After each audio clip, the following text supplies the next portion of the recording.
वह शक्ति जो हम लोगों के जीवन में यानी मनुष्य के जीवन में सदैव और सब काल में सब जगह सदैव एक सा समान नहीं ढल पाती है। और यही कारण है कि वह हमें बार बार चिंतन करना, मनन करना, अध्ययन करना और बार बार उसे दोहराना पड़ता है, कहना पड़ता है और कहलवाना पड़ता है, सुनना पड़ता है और सुनवाना पड़ता है। यह वह गीत है जो गाया नहीं जाता। गीतांजलि और अनेक जो गीत गाए जाते हैं उनसे यह भिन्न है।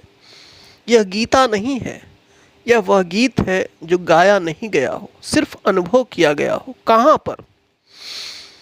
संघ में, यानी संगीत में इसे ढूंढो, झुंड में बैठकर देखो इसे, अकेले नहीं। किसको? गीत को। इसलिए यह भी संगीत है, संघ का गीत है।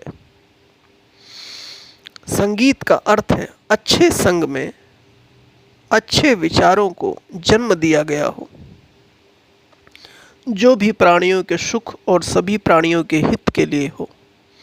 वह त्रिया दिन रात रात्रि, महाकाली, उसके पश्चात महालक्ष्मी, उसके पश्चात महासरस्वती,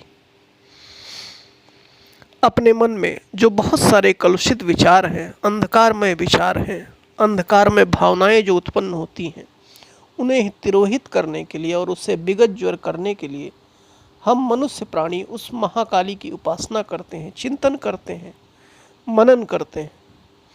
महालक्ष्मी चतुर्थ पद में आती है। वह महालक्ष्मी जो मेरी हर कामना की, हर इच्छा की पूर्ति करती है। महासरस्वती वह ललिता है, वाणी में ओज देती है, ललित बना देती है, वाणी में बहुत मधुरता ले आती है। यह सरस्वती की उपासना 7वें दिन से प्रारंभ होती है। हे माता सरस्वती, आप हमारे ईश्वर को ललित बना दें। हे ललिता, और इतना ललित, इतनी मिठास, इतना सौंदर्य कि हिंसक प्राणी भी मेरे स्वर को सुनकर अपनी हिंसा को त्याग दें, अहिंसक हो जाएं, मैत्री करें, एक दूसरे के प्रति स्नेह का भाजन बन सके। पृथ्वी में जो सागर है वह खारा है, माताश्व वात्सल्य में जो सागर है वह क्षीर का सागर है। नारायण क्षीर सागर में निवास करते हैं, ना कि खारे सागर में। स्त्री की सभी, पृथ्वी की सभी स्त्रियां क्षीर सागर की दोतक हैं। क्षीर सागर का आनंद, सुख संसार रूपी सागर की गहराई की भी गहराई से ज़्यादा है।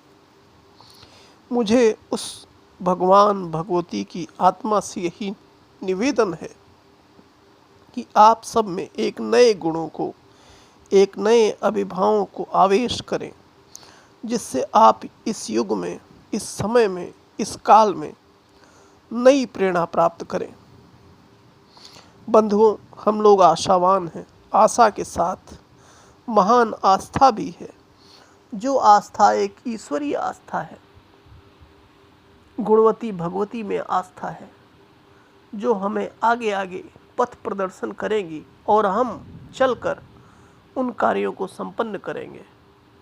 जहाँ भी जिस ढंग से, जिस तरीका से, जिसको जैसा उपलब्ध है, जिस ढंग से आप चाहते हैं वैसा ही आपको मिलेगा, अनुकूल होगा।